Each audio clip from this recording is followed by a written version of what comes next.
Good afternoon, everyone, and welcome to another live cooking class from the Italian Vegan. I'm Luca Bernardini. Obviously, most of you already know me, but for the new ones, this is a Zoom session. And at the moment when you came into the Zoom room, you're all muted. But if you want to ask any questions, just unmute yourself by clicking on your picture and toggling the mute unmute button, and ask the questions live. Don't worry about it. You won't interrupt me. So I will stop and answer your question, or alternatively you can type it into the chat box, and Caterina, who's a lovely cameraman, will read it out to me and I will respond. And also, if I'm going too fast, also stop me and I will go through what I have done again, and even if there's somebody that turns up late, we can go through the steps that we've already taken already. Again, okay. So again, I want to say thank you to those of you that contributed to the Buy One Give One cause that we support. Just say two words. It's a really great way of contributing to Impacts for Good. If you've never heard of them before, just go and have a look on their website. It's called buyonegiveone.com. And the really good thing about it is that all the money that is given goes straight to the causes, because all the admin charges that normally are a big part of the charity organizations are paid by people like us. They are members of this organization. So everything, all the givings they are given to Impacts are going straight to that particular cause that you support. So I really recommend that you go and have a look and get to know them, because I think it's the way forward to support the people that are less fortunate than us.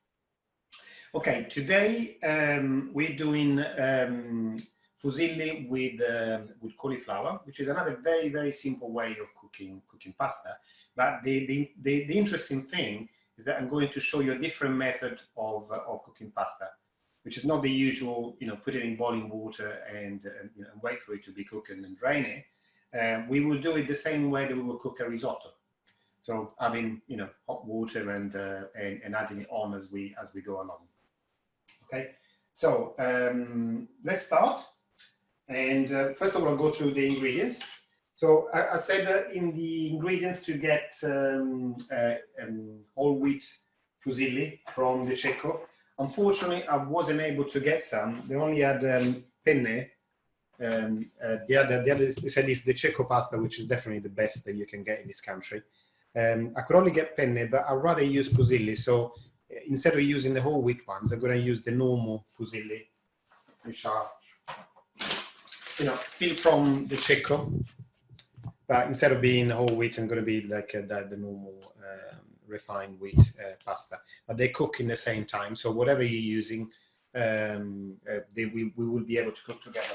The one thing I wanted to avoid buying. There were some whole wheat or own brand in different supermarkets, but I wanted to avoid buying those simply because they're not as good quality. And as we're cooking it today as a risotto, what would most likely happen is that they will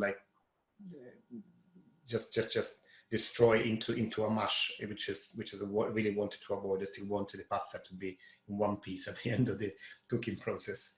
So apart from the pasta, we will need one cauliflower. As you can see, we still haven't processed the cauliflower. We'll do it in a minute.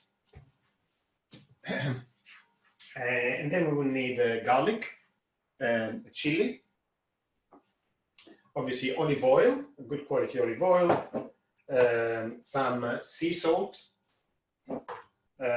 some black pepper, and a few breadcrumbs. I've got normal breadcrumbs. I also got some Japanese breadcrumbs. I'm going to mix them to make it more interesting.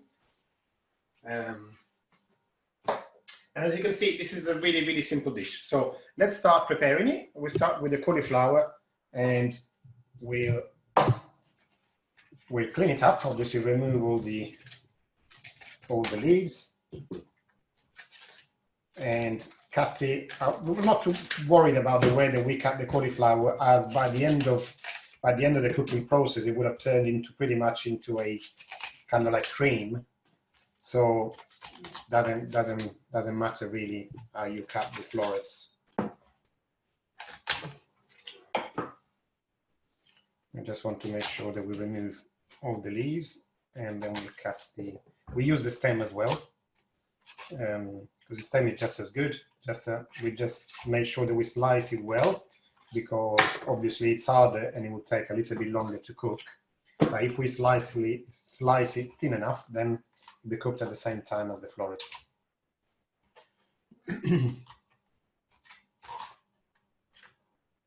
Okay, while this is cooking as well, I'll show you how to make the vegan mayonnaise as promised. Okay, so remove the florets first.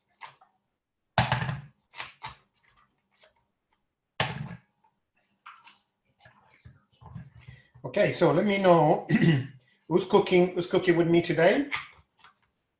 I bet that Rosalind is cooking. Anybody else?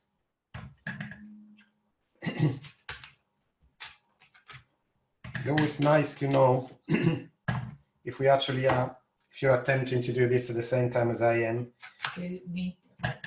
Sue is cooking. Fantastic, Sue, well done.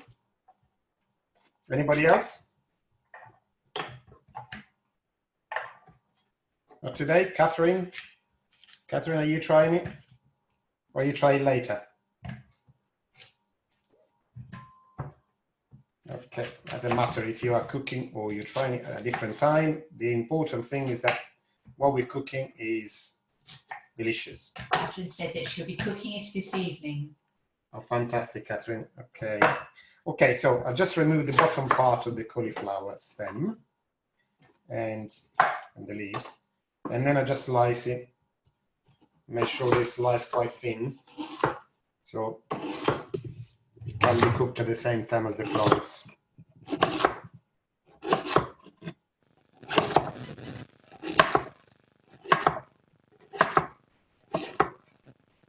Okay. So that's the cauliflower done. I'll just give you a quick wash on the water.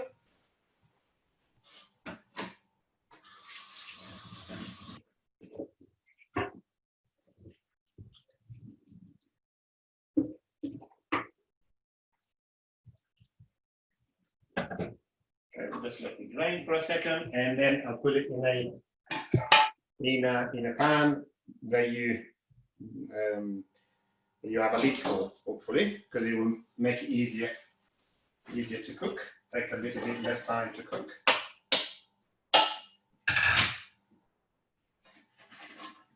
And we'll add some water. It doesn't need to be completely covered in water, so I just added some water there to the bottom. I say it doesn't cover the whole cauliflower. Okay, and we put it on the hob on a high flame to begin with, because we wanted to bring it to the boil. Oh, and I just added a pinch of salt that will make it a little bit quicker to would soften up the cauliflower, make it a bit quicker to cook.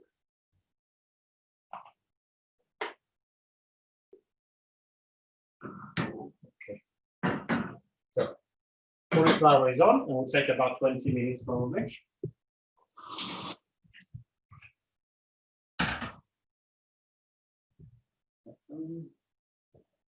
Okay, the other thing you can do, in the meantime, I have already done it. So if you want to weigh your pasta, we'll need 320 grams of fusilli. So have that ready. So when we're ready with the cauliflower, we can do that straight away. We're not wasting any other time. Let me just clean as I go along, if you don't mind. And we'll just remove all the bits of cauliflower.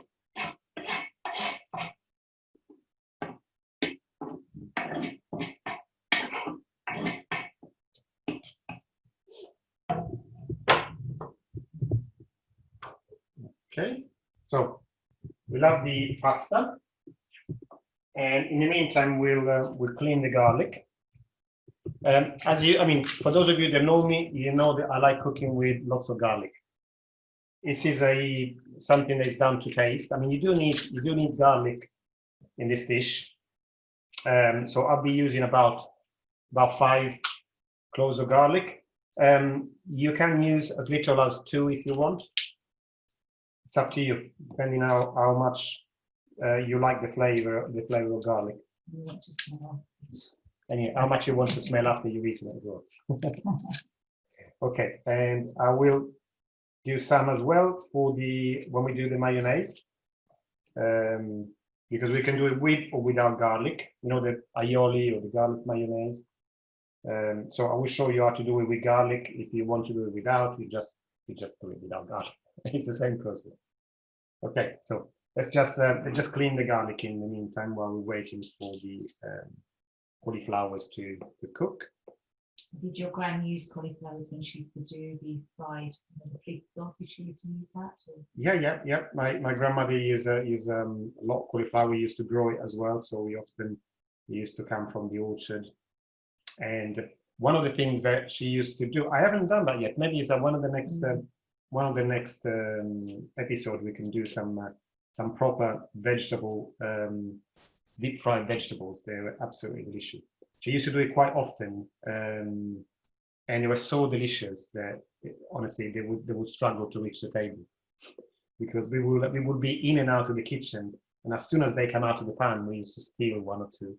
So the vegetables she used to use were what? Yeah, she used to use a lot of zucchini, and so courgettes and artichokes. Those were the main ones that would be there all the time.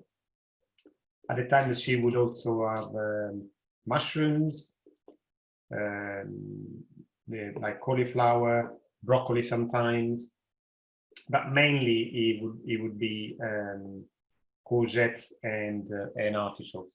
And fried artichokes are just the best. It's very difficult to find in this country. You find the French artichokes, which are not the ones that we use in Italy. In Italy, we use the Roman artichokes. They're a lot smaller. The French artichokes are massive. They look like a plate. And I mean, there isn't much point for me in that, because you throw away most of it. So only the center that's it's only soft, isn't it? Exactly. It's only the center that's soft enough to to cook. And often it's got like a kind of like a beard that you throw away, so you throw away part of the center as well. So it's there's not much point in using those unless you're doing soups. But the Roman artichokes are a lot smaller, and you can pretty much eat all of it. And they use in different preparations, different things in Italy. But unfortunately, we can't really find any here. So if any of you knows where to get decent, small and tender artichokes, let me know, and I will cook them for you. So when did you do fritto when you were in Italy? Was it special occasions? Or? Yeah, it was kind of like a Sunday dish normally, where we do like fried vegetables, and there might be sometimes some also some fish, like the prawns and squid and other things like that. Or sometimes she used to do the meat with the breadcrumbs. So yeah. And weddings, it was, used to happen at weddings? Or? Yes, it's also served at weddings very often. But nowadays weddings in Italy are different from the original ones, where you used to sit down at 1 o'clock and don't get up again for the rest of the evening, the rest of the day, and carry on eating one thing after another. Nowadays it's generally in a garden, and the catering is done in little kiosks. So there will be like a place where they do, for example, I don't know, all different cheeses, another one where they do fried vegetables, another one where they do, I don't know, hams and things like that, charcuterie, and they're all like in different things. And then you just sit down for 2 or 3 dishes, which is enough for for most people. But that in Italy is just like just a tiny little bit, and then you get up again, and there are different tables for sweets where you can when you can help yourself. Okay, so I've done the garlic. So the garlic is, I think we got enough there. I'll keep one, maybe I'll do another. I'll do these 2 little ones as well.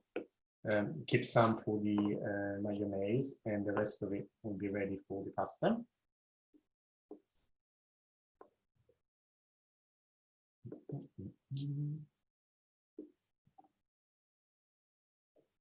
Okay.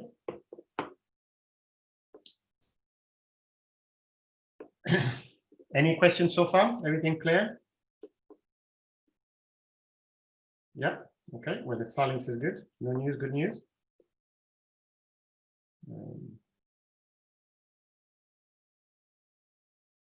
Okay.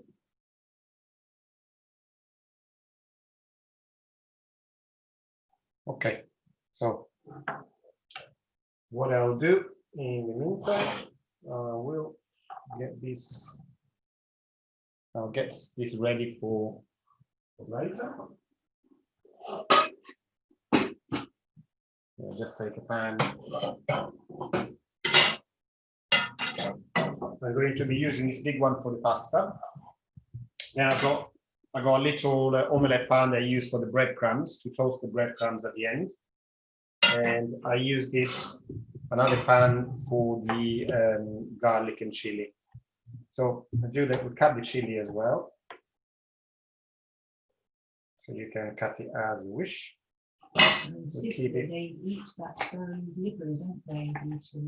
Yeah, not so much in Sicily, but in Calabria, which is like the tip of the boot, they often have you know, bread and chili, and they are kind of like they don't feel the heat anymore because they're so used to it. They eat so much of it, but they got very good as a result of eating a lot of chili. Let me turn the cauliflower down a bit. Is it?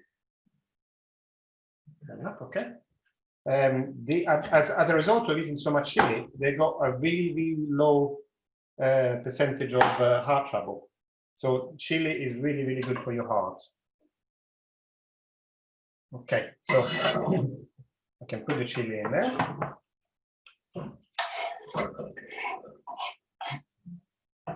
Okay, and what I'll do as well, I'll put the garlic. I like the garlic, depending if you don't like the taste of garlic, you can just put some cloves in there and take them out, you know, at the end, so you're not chewing on garlic. I don't like to have the whole clove of garlic in the food where you're eating it, because I don't like actually having a whole clove of garlic in my mouth. So what I tend to do is like I crush the garlic in the pan before I start cooking it. So it's you got all the flavor, but none of the you don't actually feel it. You can taste it, but you won't be able to feel it in your mouth.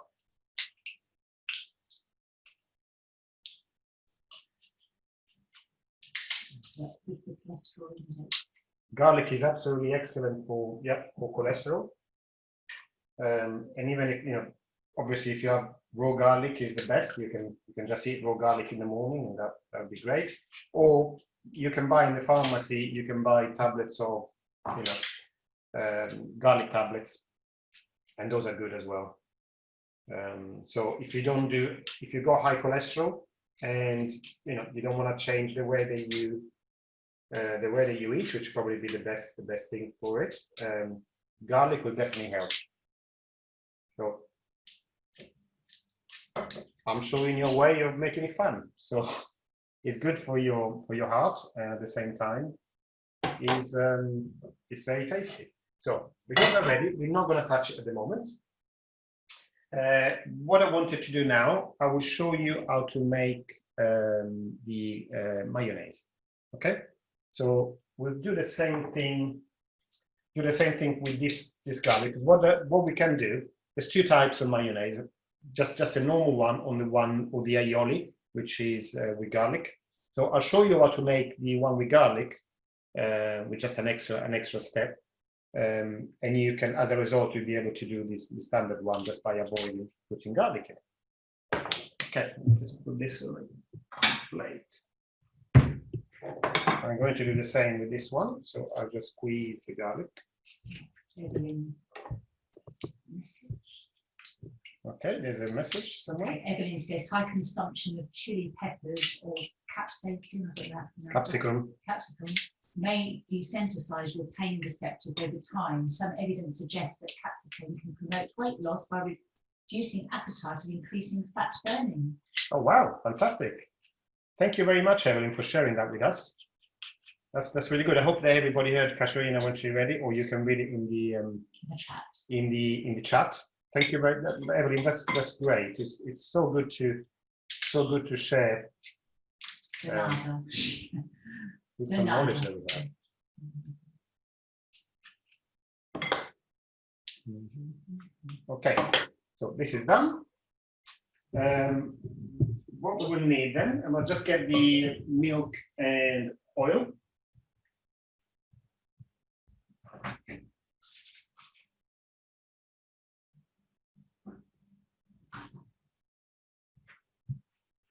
Okay, so here I've got 1 glass of milk and 1 glass of olive oil.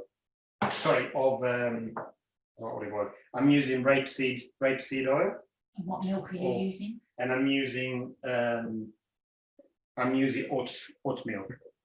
Okay, you want to bring it close. You can use olive oil if you want, or you can use either rapeseed, or you can use sunflower oil. It's good as well. With the rapeseed or sunflower oil is a little bit lighter. Okay, and so what we will need is kind of like a something like this, like a tall glass, and a mixer like this. I would place the emulsifier on the mixer, the right tool. Okay, so what can I? Shall I put it on there? No, you sure? Shall I? You've got all your ingredients there. Okay. Okay, so let's do this. So we put the milk in there first. And these are, let's quickly go through the ingredients. So I've got milk. I've got the same quantity of milk and oil. So I'll deal with those first. And we got some mustard. Okay. I need about depending to taste, half a teaspoon or a teaspoon of mustard. Then we got like one tablespoon of apple cider vinegar. 1 tablespoon of lemon juice. Okay, and then the garlic. Let me get the garlic. If you are doing the garlic mayonnaise, and we will need a pinch of salt. And if you want to do it it's mostly for color, really. But we can also add about half a teaspoon of turmeric powder. Okay, so let's get started. So I'll start to get this going. Oh, maybe I'll turn it on.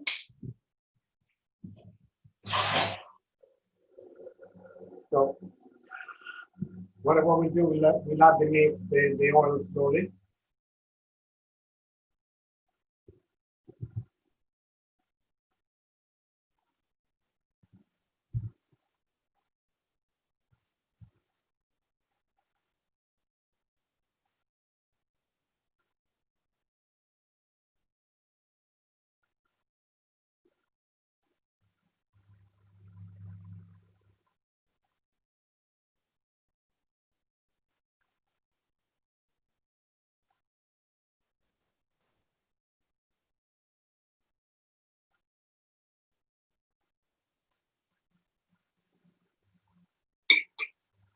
Okay, and we'll carry on.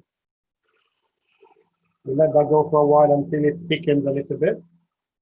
Obviously, bear in mind that this is going to be a little bit more runny than normal mayonnaise, because obviously we don't have the eggs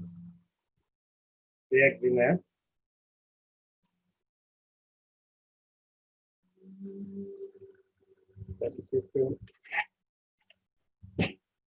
Keep it going for a couple of minutes.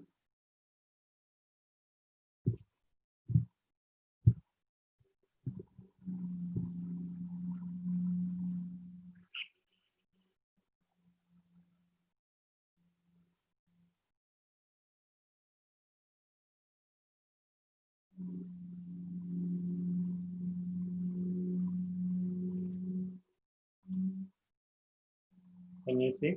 Yep.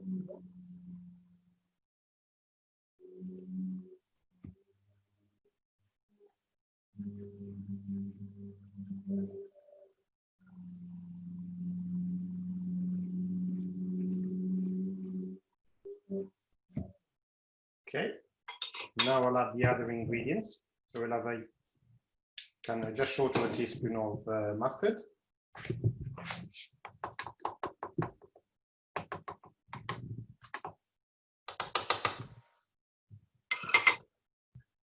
We'll have the vinegar, all the other ingredients basically. A tablespoon of vinegar, a tablespoon of lemon juice, half a teaspoon of turmeric powder. Is that mustard powder or made up? That's from Sue. It's a Suez Dijon mustard. They're already made up.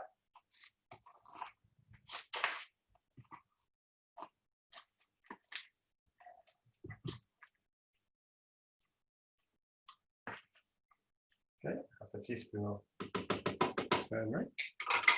And a pinch of salt. Again, salt is to taste. I put a generous pinch of salt in there, using sea salt if you have it. And also I put the garlic in there.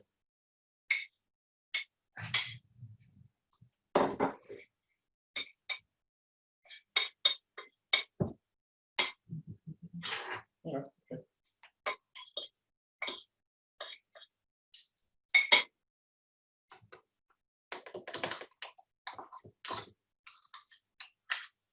Okay.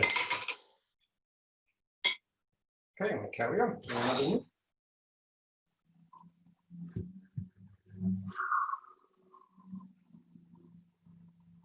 If you want to see it, you see now it's going to be quite runny, but when we finish with it, we put it in the fridge, and that will help give it a little bit more like of a creamy consistency.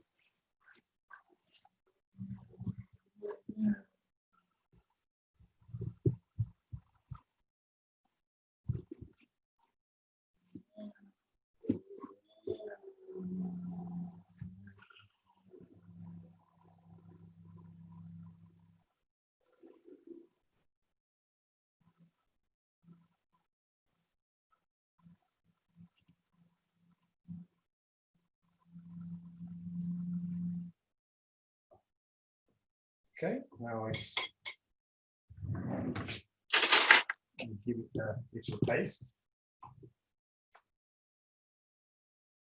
See if we need to add any more. No, I'm happy with the salt. I'm happy also with the mustard.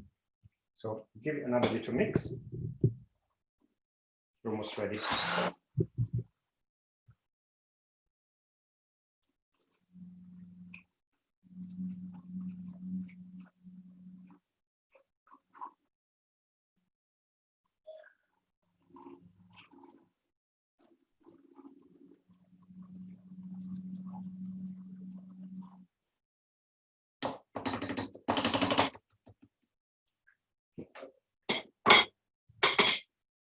Okay. The mayonnaise is ready. Now we just get a second opinion on the taste. As you can see, it's runnier than normal mayonnaise. As normally the homemade ones, generally we always made it quite runny in the family anyway. But it will get thicker after a little while in the fridge. Okay, let's get a second opinion for the taste. Trina? Delicious, What do you think? absolutely delicious. It's lovely, and this is. You can use it. You can use it on so many things, and it's even simply on as the ingredients that you can see they're all very natural. it's so nice just even on vegetables. It's easy to make. You know, and it's very easy to make. And this will happily keep for about a week in the fridge. Okay, so I'll place it in the fridge now.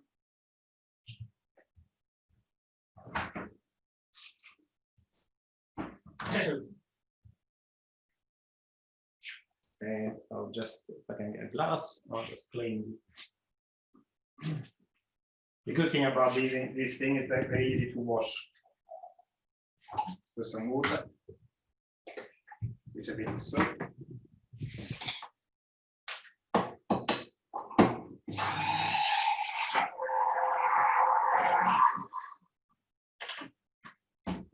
That's it. Tastes delicious but very runny. That's from stew. Yes, so it would be runny. It will be runny. So it will be thicker, a little bit thicker after a few hours in the fridge. But yes, it's runnier than normal mayonnaise. That's the taste that matters. Exactly what Katrina was saying is the taste. The taste is the main thing, and also you can whip it up in 5 minutes, and that's the beauty. That's the beauty of it. Okay. So, let me see. Let's put these away.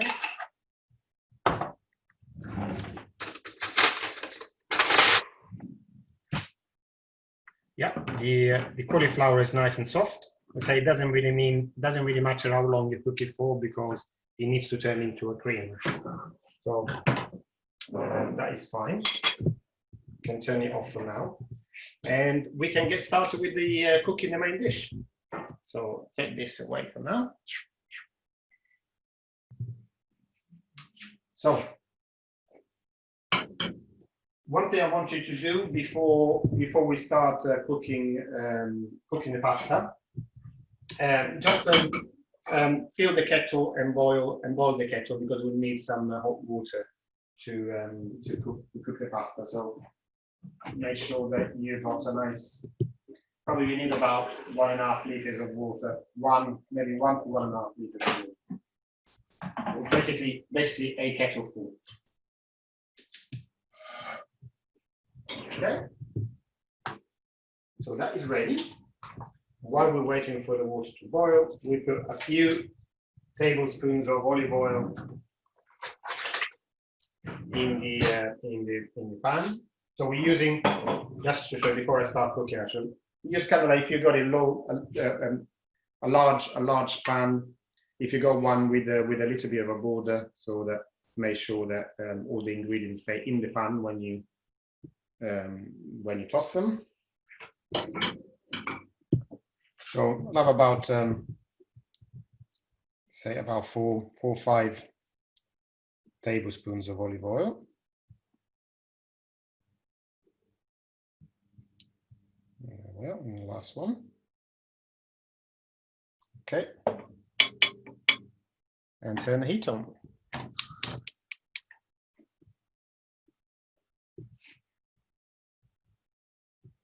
Okay.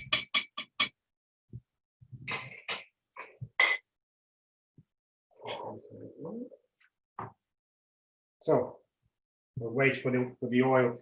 You see what the thing about olive oil, you can see how thick it is at the moment. You can see as soon as it warms up, it becomes a lot more. The viscosity changes and becomes a lot more fluid, a lot more runny.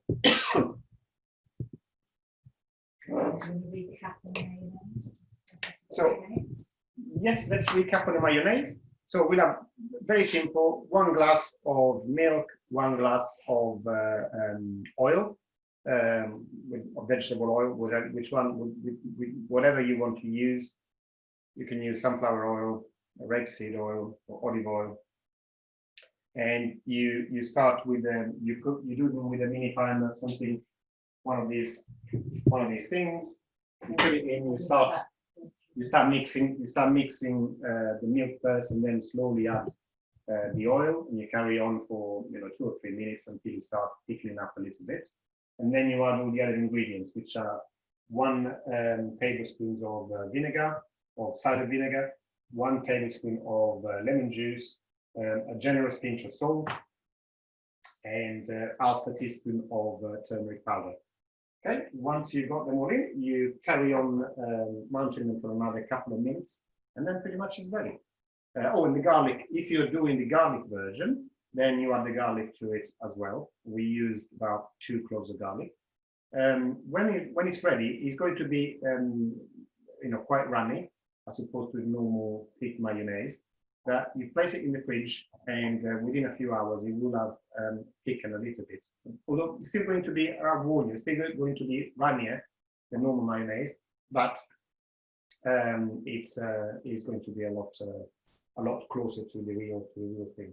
But the main thing is that it's really, really tasty. So I think once you've moved over to this way of cooking it, you won't go back. Okay. So we got the oil going. So what we're doing is that the same way that we do the rice, we put the pasta in on the pan with the oil.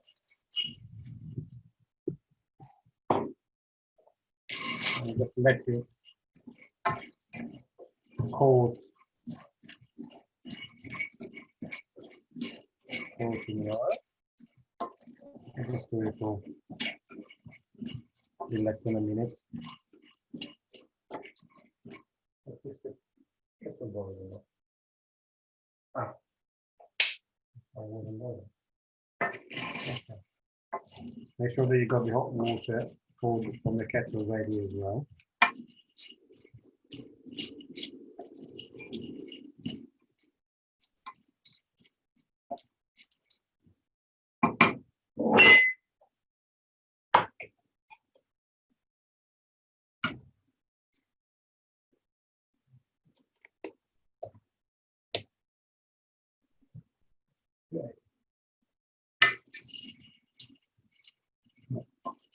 After you see that the pasta is nice and coated with oil, like this, we add the cauliflower, and you can add them in the water is hot already, so with the water with the cauliflowers as well. There was a pinch of salt, not a lot.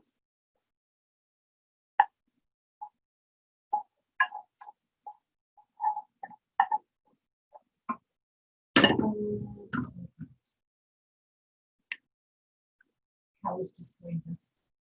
Oh, hi, Carol. Nice of you to join us. I'm not quite sure when exactly you joined us, but if you can just let us know what you've seen. Maybe I can fill you up on the bits that you missed. But at the moment on this, let's just do a recap as Camina, at least you've seen this. We have cooked the cauliflower in some water, not submerging water, but kind of like an inch of water for about 20 minutes, and it's already quite soft. As you can see now, we put the pasta in the pan with about 5 tablespoons of olive oil, and after about a minute, we added the cauliflower. So what we do now, I'm just basically breaking up the cauliflower, because we want it to form kind of like a sort of cream. Okay. And said it looks like the first time she's seen pasta cooked like this, and she said it looks delicious. Yes, it's it's a different way of cooking it. It's like a risotto. And what happens by cooking it in this way, the pasta releases the starch, and it helps to create that creaminess in the dish. So it's a different way. It's a different way of cooking pasta, but it's good for all those dishes that require kind of like the creamy pasta dishes. So it's ideal for those. Although, I mean, I warn you, it does take a little bit more time in the sense that you have to, like a risotto, you have to sit here and stir it and make sure that it doesn't dry too much. So you want it on a mid to low heat. As long as it's boiling and you can feel it's boiling, it's fine. And you never, like risotto, you want it to absorb the liquid before you add some more liquid.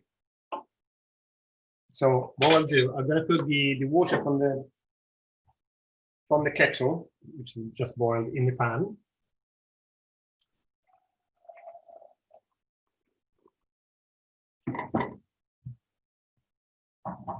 And I would turn the heat on under the pan because I want to keep this, you know, at or close to boiling point. And I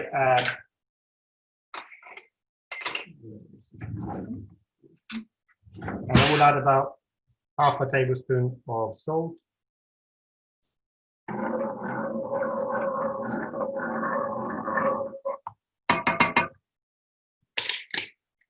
I mean, when you cook risotto, normally you would have stock in there. In this case, I don't want to use stock because I don't want to take away from the flavor of the cauliflower, which is quite delicate. So we just have basically in the pan just water and salt.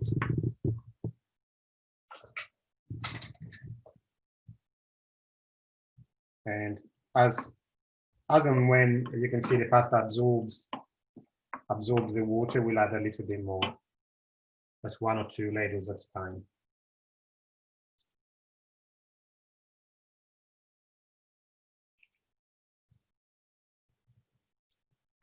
And then you see that on the side we prepare the chili and the garlic, and we'll get those going a few minutes before the pasta is ready, and we'll add them to the pasta at the end, rather than putting them in a pan, because we want it to, because otherwise the taste does soften up quite a lot, and we want it to be quite sharp with the garlic and chili.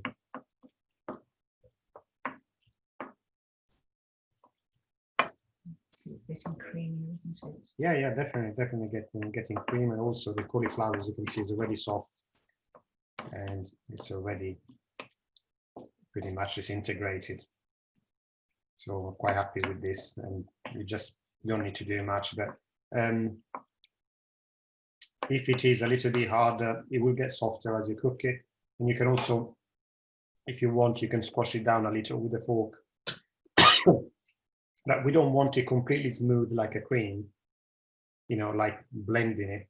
It's still nice to have some bits of cauliflower in there. So that's why we just basically doing it this way with the spoon.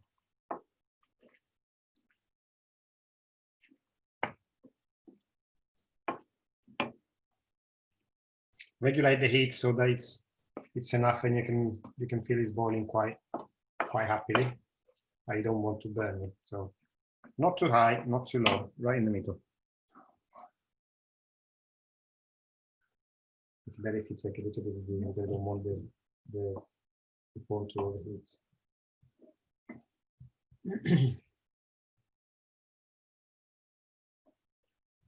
This is, again, you know, I've shown you a lot of dishes.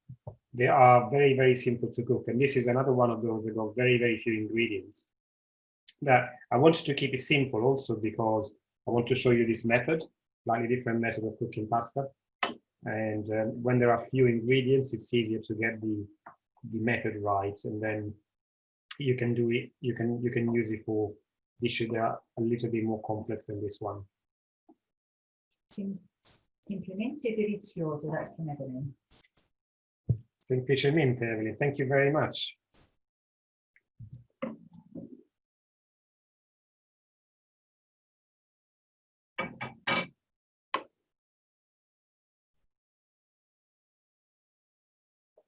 The pasta normally takes about 12 minutes to cook. It might take a little bit longer to cook this way, so allow for 12 to 15 minutes.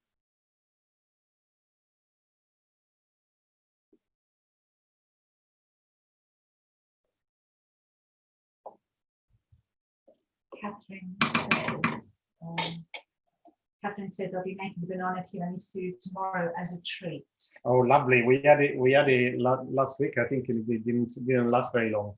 It's just sitting there in the fridge, and every time we open the fridge, it's looking at me. So I have to taste it. So okay, we can start getting this going now. So we just put a little bit of olive oil. in there, and also a pinch of salt. Already just a pinch because you already have salt in there.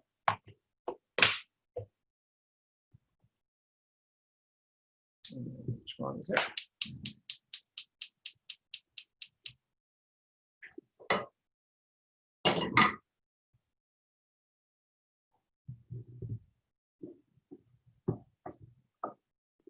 We only get it going for a couple of 2 or 3 minutes. You don't need to cook this for very long, and then we'll add it to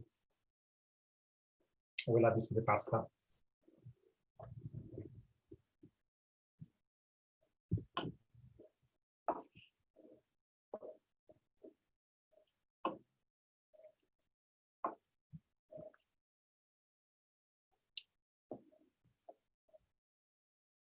Every now and again you can taste the pasta to see if it's ready or not, and I can see that it's still very hard.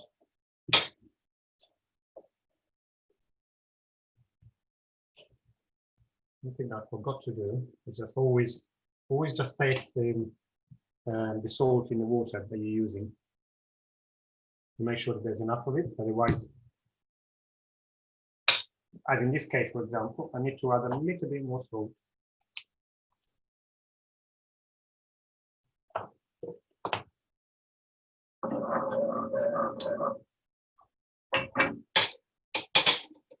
Okay. Oh, Evelyn says banana tiramisu, she missed it.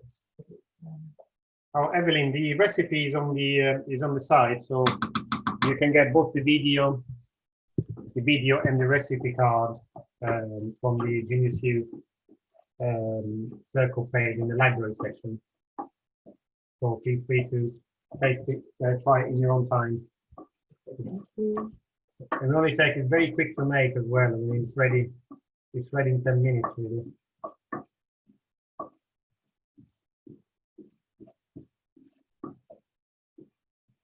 Make sure that you don't burn the garlic. So when you start smelling the aroma of garlic, it means it's almost done. So keep it for another few seconds, and then I'll mix it with the pasta.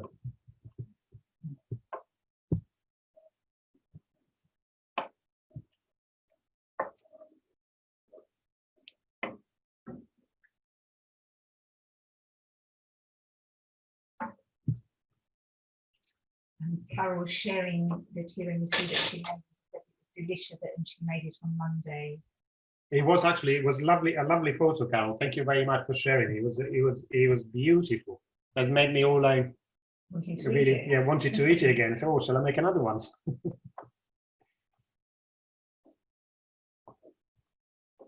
It's one of those things that's so Moorish.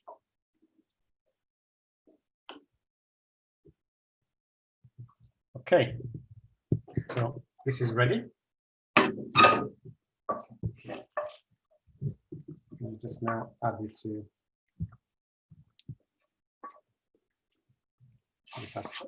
Evelyn says tiramisu is one of our favourites. I have to try. Don't be disappointed. You won't be disappointed. It's quite a lot lighter than the traditional tiramisu as well.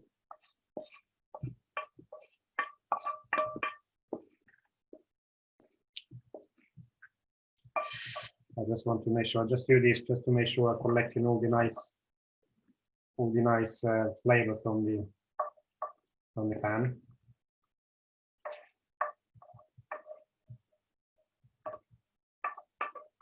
I'll mop it up.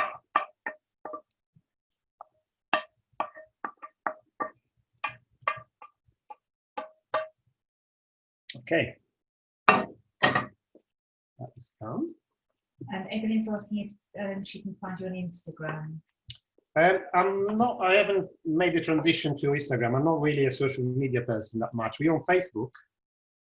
You're on the Facebook as the Italian Vegan. So it's easy to find me on there, but I haven't really done anything with Instagram or Pinterest. That would be another way as well, showing pictures. I know if enough people keep nudging me, I might one day appear on Instagram as well.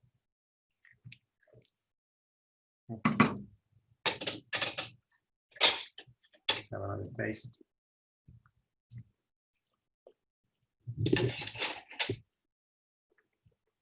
Still a few minutes to go.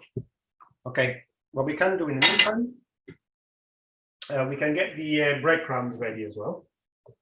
So another little bit, just a little bit of olive oil in the pan. Okay. Taisha is asking about the site for the recipe for the tiramisu and the video. Okay, it's a Genius You. Taisha, I would love to email you the link. It's a Genius You page, and I created a circle called Italian Vegan, where there's a library section with all the recipes, and both the videos that we're doing, like this one, and the recipe card. So if you don't want to watch the whole video, you can just print the recipe and just follow the instructions. And also because sometimes I'll show you how to do more than one thing, and if you want to do one of the dishes without doing the other one, you can just refer to the recipe card as inside of the video. Okay. So put some more water in here. We'll carry on. It'll be ready in a few minutes.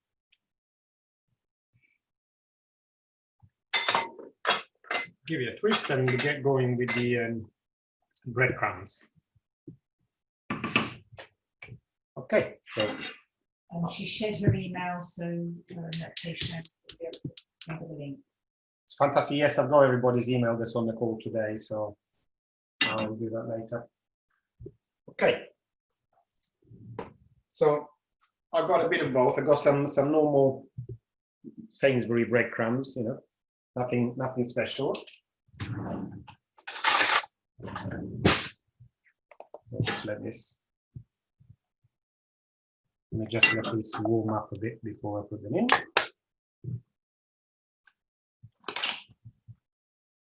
And I also got some Japanese breadcrumbs that will make it more interesting this morning. So I'll put some of these in as well. They obviously these are just like flour, really, pretty much.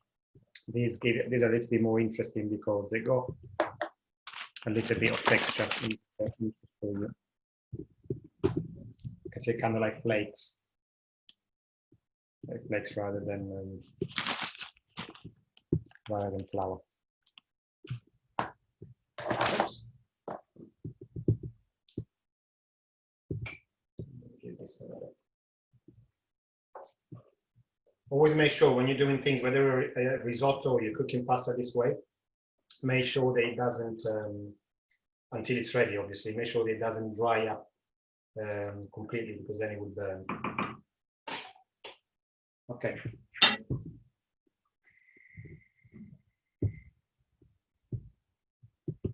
I'll just spread the oil a little bit on the pan.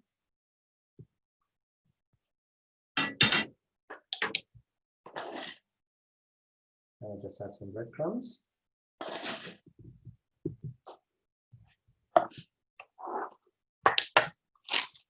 Not too much. I don't want to go mad. That's about, oops.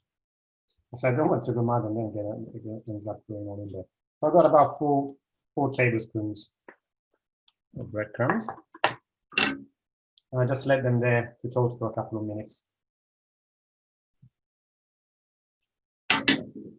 Okay.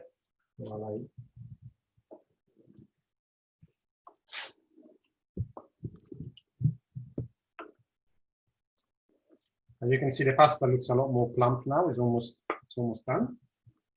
We give it a last taste, which I think is going to say that it's almost ready.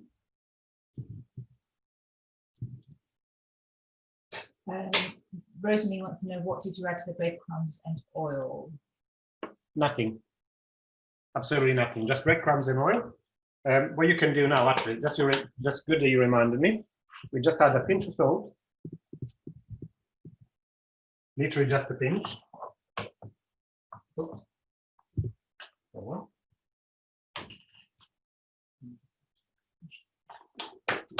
And we also add a little bit of black pepper.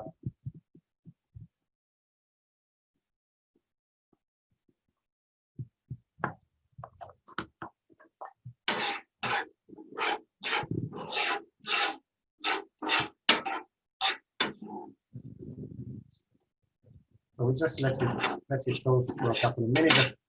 Just make sure it doesn't burn, but you want it to be nice and toasted.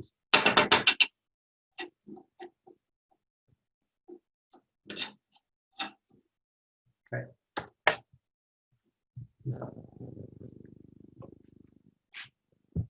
If you got any big bits left of cauliflower, you can break them up a little bit to make it a little bit more creamy. Now, I would say that my pasta is pretty much done. So what I'll do now, I won't add any more water, just turn that off.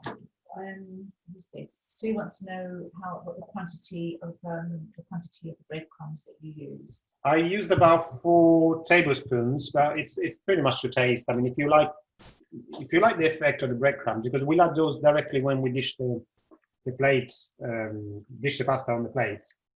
So see if you like it. You can have, you can have more or less. It doesn't really matter. It just to give a little bit of texture at the end, to give you some crunchiness.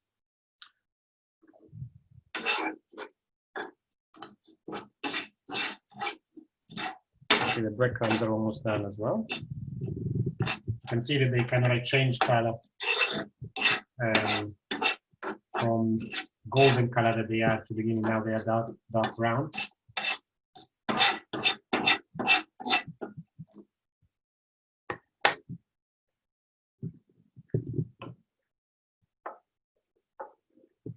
So let me try. I can see almost by the way that he moves, this is done. Obviously, I'll taste it because I want to taste it, but this is still a little bit al dente, which is good.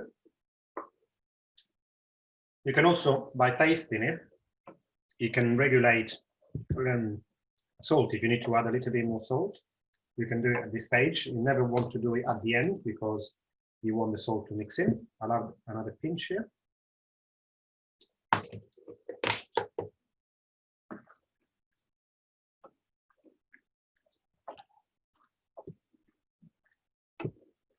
Okay, so this is almost done. Now, last week, I told you that I could maybe show you how I make bread. If you want, I mean, if some of you have got the time, I can show you in 5 minutes part of the process and maybe finish off showing you next week. Okay. Okay, this is done as well, so we turn this off.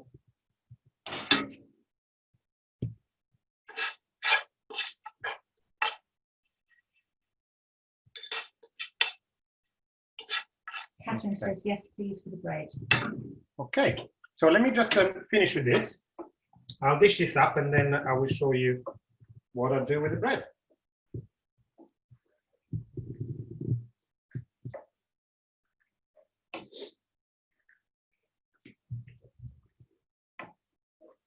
It doesn't sneeze, come on. That's fine. It's the pepper. We just had moved the breadcrumbs with the pepper. It just like coming to my nose. Okay, now a little taste.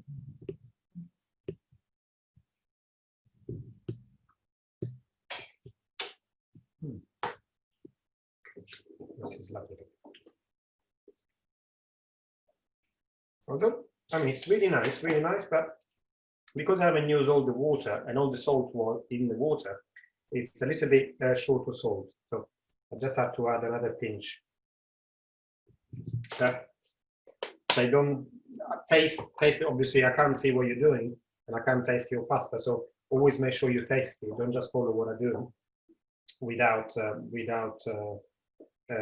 tasting first. Okay, so taste your pasta and see if you're happy with the salt. It's fine. If you think it's a little bit bland, then it's a bit more, then you can add a bit more. Okay. This is almost just have a, come a little bit closer to it so we can see. So, okay, this is pretty much done. You can see how creamy it is. I just wanted to just make it a little bit thicker, so remove some of the water in there, and just literally another 30 seconds or so will do it. Because I haven't been, for the past couple of minutes, I haven't added any more water, as you can see. And it's almost like difficult to distinguish the pasta and the cauliflower because it's so nice and creamy. Bless you. Pepper got to you as well, yeah? Okay, so I'm really happy with this. It feels a really happy, jolly dish. I wish I could have found the wholemeal fusilli, as it would have looked a little bit more of a contrast, more than anything else. You see the contrast between the dark pasta and the white cauliflower. But the taste is going to be just as good. Okay, so this is done. We'll get a, excuse me, I just want to get a plate.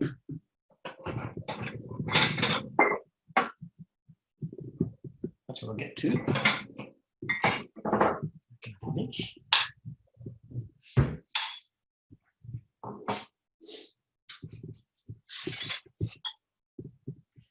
So the flame is off everywhere, good.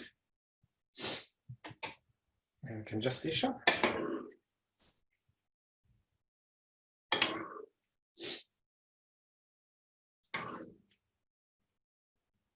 The smell of garlic is absolutely, I wish you could, you could be here and smell it yourself.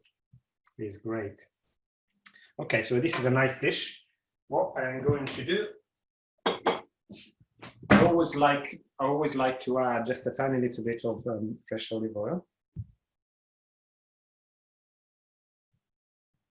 Like this, and then we'll finish off with some of the breadcrumbs. Sorry, I need to try a different spoon because I left this on the pan and it's hot. So.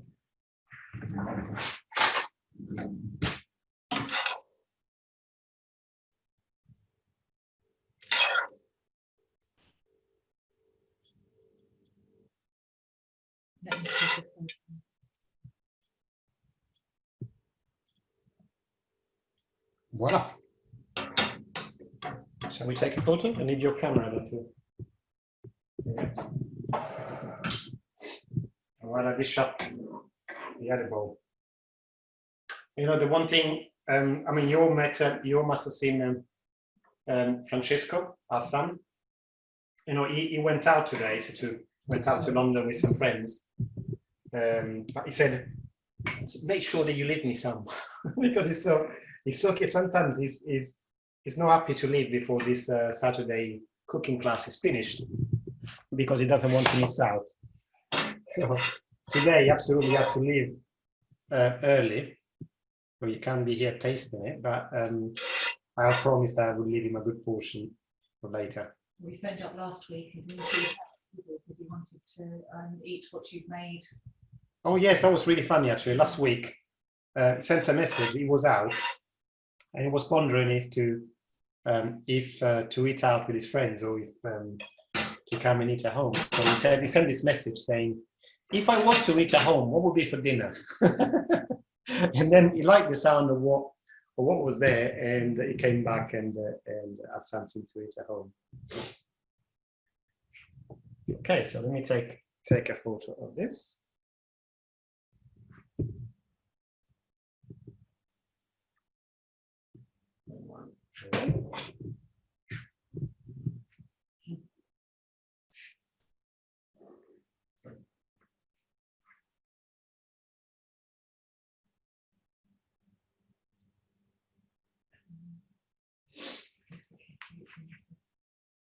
Okay, so this is done. What is left to do now is to add a couple of mouthfuls. Cauliflower recipe. This is every minute. Evelyn says cauliflower recipes are often in our weekly menu. This recipe is a new one to me. Your method looks tasty. Sorry, who is that, Evelyn? That's Evelyn. So I'm tasting it behind the camera. Come in front of the camera. Come on. Let's taste it together. Come on, let's taste it together. I'll make everybody's mouth water. So, bon appetit. Bon Bon appetit, appetito, yeah. I'm saying today. Oh, this is delicious. Crunchiness of the breadcrumbs is there's lovely Yeah, contrast. the there, isn't finishing touch of the breadcrumbs is really, it's really lovely. there? Oh, it's lovely. Oh, it's hot.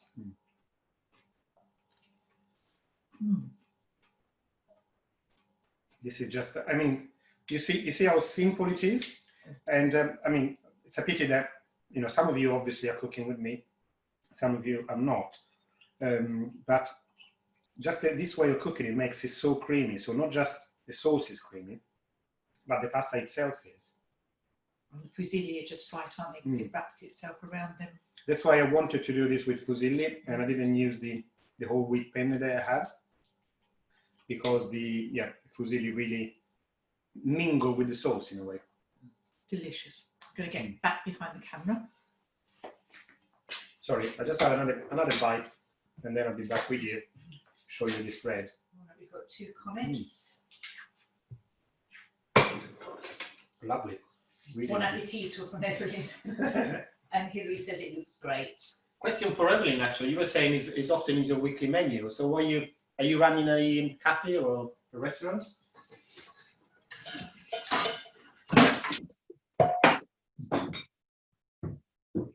Okay. Right, I was had a mouthful there. No, she's not. But she just. Oh, great. Then you're in the right place. Okay, so let's show you how to make the bread, at least the start of it. Okay, the first step is very, very simple.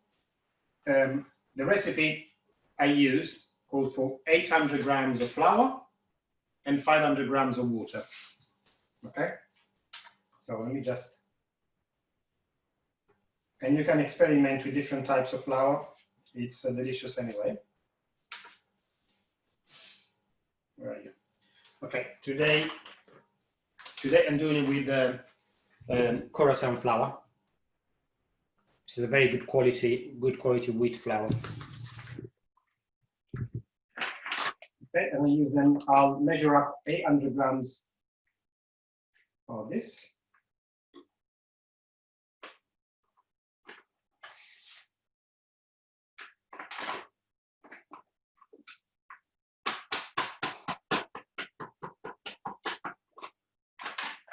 Okay, so just about enough.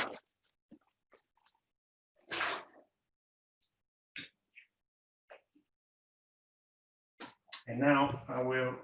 Catherine has asked whether that is bread flour. It's a Khorasan flour. You can use them. Bring it back. You can use it. Oh, where is it?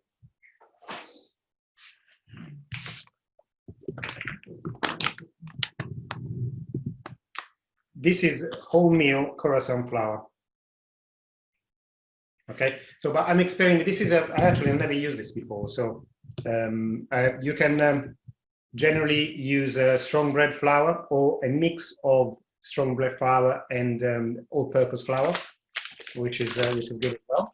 Depending on what kind of bread you want, white bread, brown bread, or a mix of the two. I think it works. I've tried it. It works quite well to have a mix of white flour and wholemeal flour.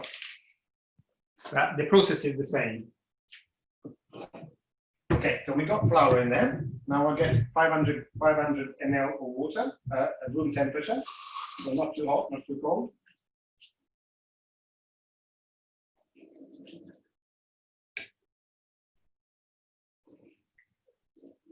So you get the temperature right first.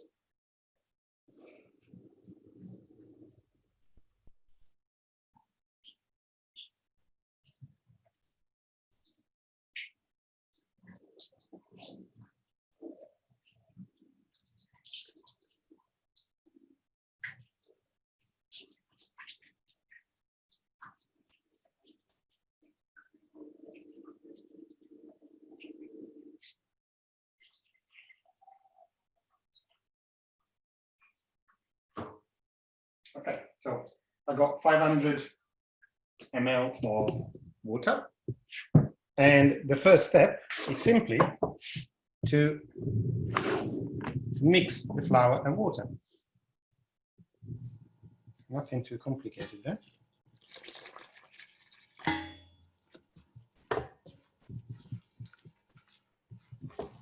Do with my hands.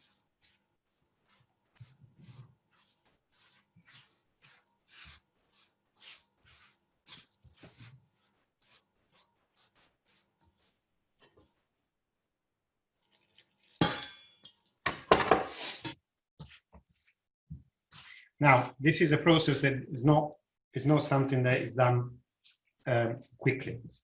This is the first stage where we just are basically mixing the flour with the water. And then we have to let it rest for a while.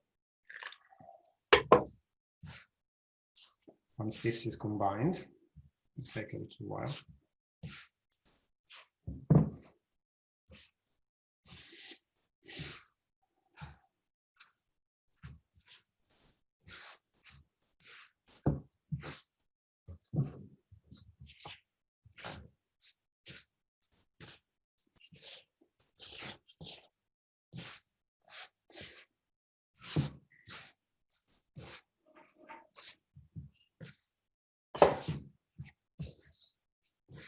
The good thing, this is kind of like a sourdough bread, so it's going to have a really nice thick crust. It's nice and spongy in the middle.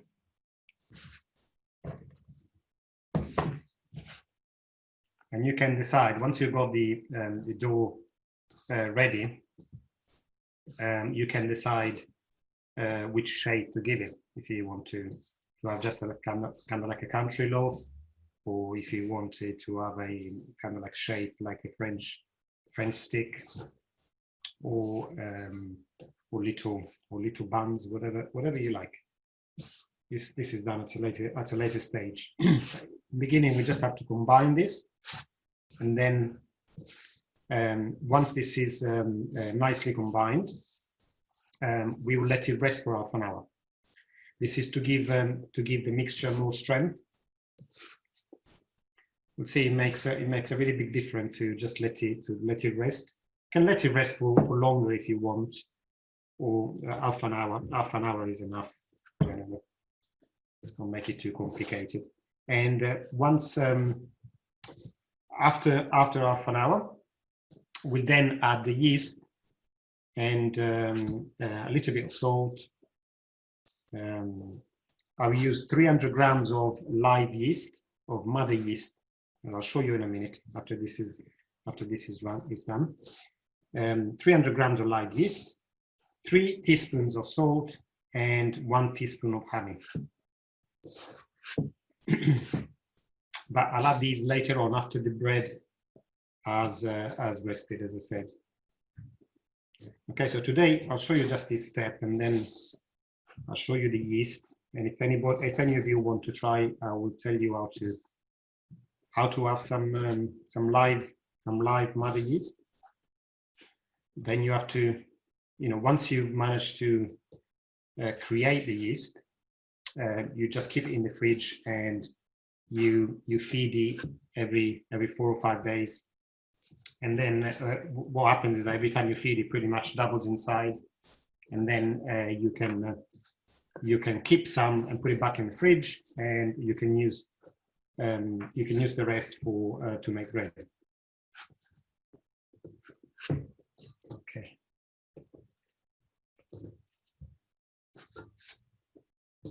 Now we are getting there. Still a little bit of flour to be incorporated. Right, everything stays. It's inspiring to see you cooking, Luca. I'm staying in my kitchen today.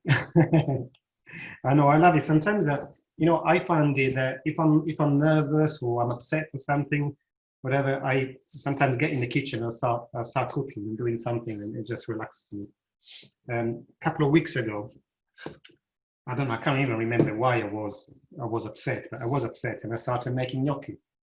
So I go in the kitchen, put some potatoes on the, boil some potato, got some flour, and just started making gnocchi. You know, about an hour of my time went, and I was completely relaxed after that. And also, I had some delicious gnocchi that we had with a really nice homemade pesto sauce, using using the basil that we have in the garden.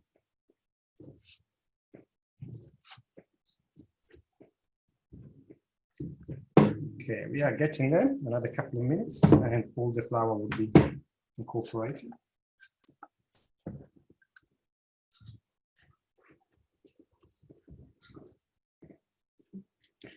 Next week, I think I can show you the next step, because what we do now, so this needs to rest for about an hour, and we combine the yeast, and then we have to let it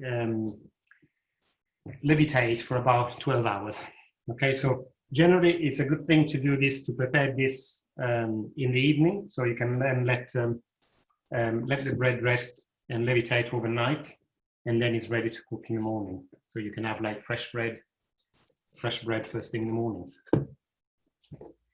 This takes 12 hours of that, and then we need to do something else and let it rest for another 4 hours.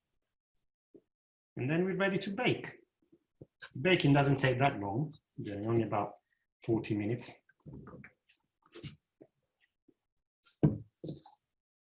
Okay, you can see we have pretty much just have some few crumbs left to incorporate, a little bit stubborn. Takes a little bit longer with wholemeal flour. It's a little bit harder. I was using white flour. This process already be finished.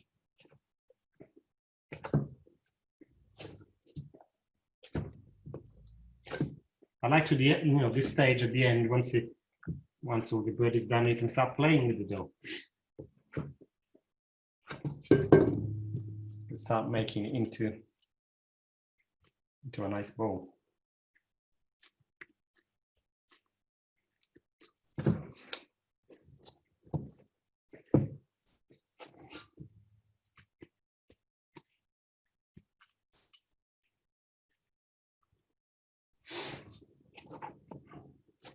Okay.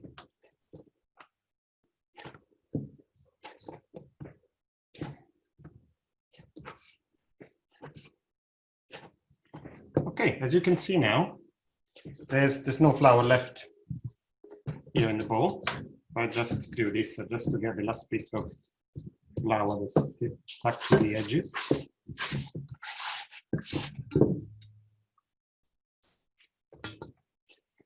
Just make it a little bit smoother.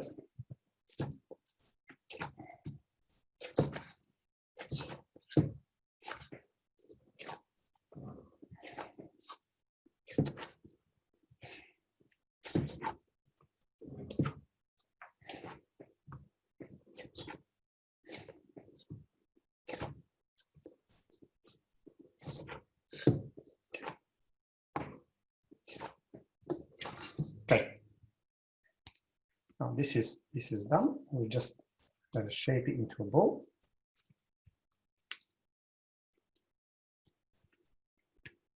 That's it. Like so. You can play with it for a little bit. Make sure it's nice and round.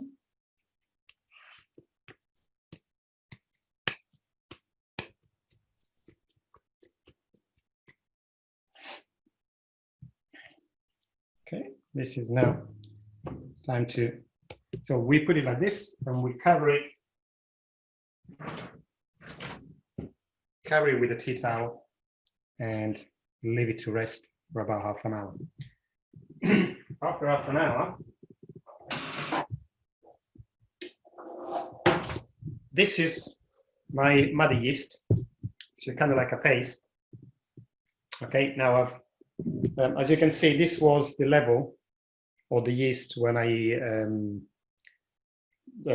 fed it, which was about a couple of hours ago, and now it's pretty much almost doubled in size.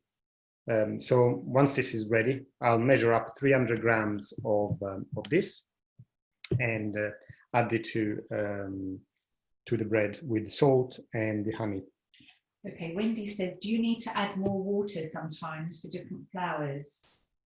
I tend to keep it to 500 grams of water. You can add a little bit more, but you don't want to go over the top. You might, if you're using wholemeal flour, sometimes you might need to add a little bit more, water. But I generally keep it at 500 ml of water. And this has got water in it as well. Once we add this in, will be a little bit more moist than it is at the moment. Okay, at the moment we just want to let this rest to get more elasticity, and then we'll add this, and then you can see see the size of this in the tin. Okay, by tomorrow morning this will be all full up to about this level, because it would have risen, it would have almost filled the bowl. And the mother yeast, when we get from bakery shop, don't we? Well, it's different. In the bakery shops, they have kind of like bee yeast. This is mother yeast created just with bread and flour. Okay.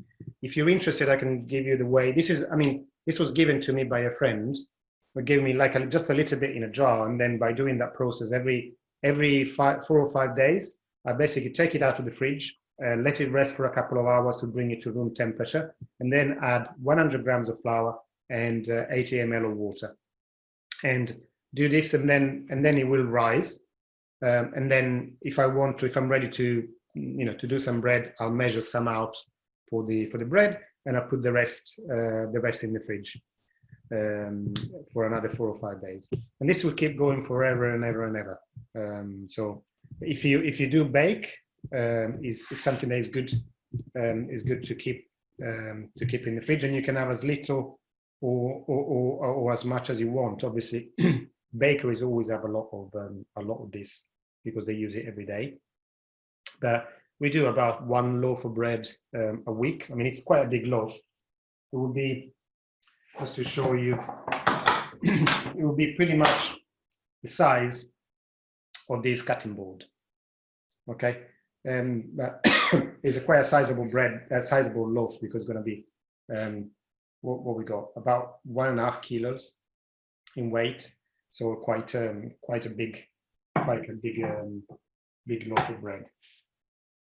Okay, so this is the first step, and next week I'll show you the next one. So we get to this stage, and then I will show you what it's like once this is risen, and what we do with it at the end.